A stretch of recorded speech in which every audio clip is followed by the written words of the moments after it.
যুক্তরাষ্ট্রের president Donald ট্রাম্পের নতুন পদক্ষেপ। পূর্বসূরি জো বাইডেনের জারি করা যেসব নির্বাহী আদেশ অটোপেনে স্বাক্ষরিত সেগুলো বাতিলের ঘোষণা দিয়েছেন তিনি। নিজের মালিকানাধীন প্ল্যাটফর্ম ট্রুথ সোশ্যালে দেওয়া এক পোস্টে তিনি জানান, বাইডেনের বেশিরভাগ নথিতেই অটোপেন ব্যবহার করা হয়েছিল বলে তার ধারণা। অটোপেন এমন একটি যন্ত্র যা যে কোনো ব্যক্তির স্বাক্ষর হুবহু নকল করতে পারে।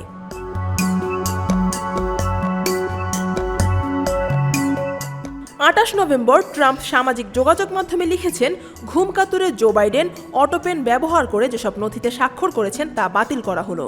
এগুলোর আর কোনো প্রয়োগ বা কার্যকারিতা থাকবে না। ট্রাম্প দাবি করেন, বাইডেনের স্বাক্ষর করা মোট নথির প্রায় 92% অটোপেনের মাধ্যমে স্বাক্ষরিত। বাইডেন 2025 সালের জানুয়ারিতে 82 বছর বয়সে প্রেসিডেন্টের দায়িত্ব থেকে সরে দাঁড়ান। ট্রাম্প দীর্ঘদিন ধরে অভিযোগ করে আসছেন, বয়স ও মানসিক দুর্বলতার কারণে দায়িত্বকালীন নির্বাহী দপ্তরের ওপর বাইডেনের নিয়ন্ত্রণ ছিল না। 79 বছর বয়সী রিপাবলিকান এই নেতা গতকালও একই অভিযোগ তুলে ধরেছেন। তিনি বলেন, ডেমোক্র্যাট দলীয় বাইডেন এ কথা অস্বীকার করলেও তার বিরুদ্ধে আইনি ব্যবস্থা নেওয়া হবে।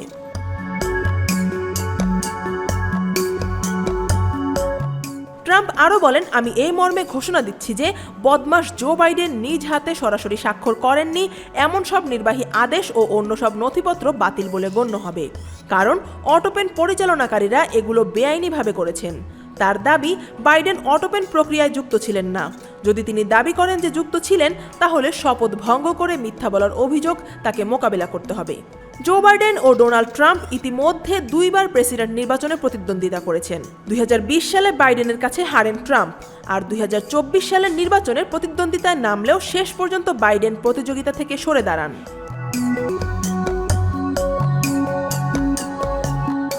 ওই নির্বাচনে বিজয়ী হন ট্রাম্প।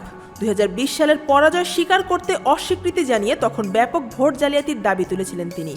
ট্রাম্প বাইডেনকে নিয়ে আরও কিছু বিভ্রান্তিকর মন্তব্য করেছেন। তার অভিযোগ, হোয়াইট হাউসের কর্মীরা বাইডেনের বয়সজনিত দুর্বলতাকে কাজে লাগিয়ে নীতিমালা সংক্রান্ত নথিতে তার অনুমতি ছাড়াই স্বাক্ষর করেছেন। তবে বাইডেনের অনুমতি ছাড়া অটোপেন ব্যবহারের কোনো চূড়ান্ত প্রমাণ এখনও পাওয়া যায়নি। গত জুনে বাইডেন এসব অভিযোগ অস্বীকার করে লিখেছিলেন, আমি পরিষ্কার করে বলছি, প্রেসিডেন্ট থাকাকালে আমার সিদ্ধান্তগুলো আমিই নিয়েছি। ক্ষমা, নির্বাহী আদেশ, আইন প্রণয়ন ও ঘোষণা সহ সব বিষয়ে সিদ্ধান্ত আমারই ছিল। কেউ যদি বলে আমি এগুলো করিনি, তা হাস্যকর ও মিথ্যা। তা সত্ত্বেও 28 নভেম্বর আবারও একই অভিযোগ তুললেন Trump. News desk, Dhaka watch.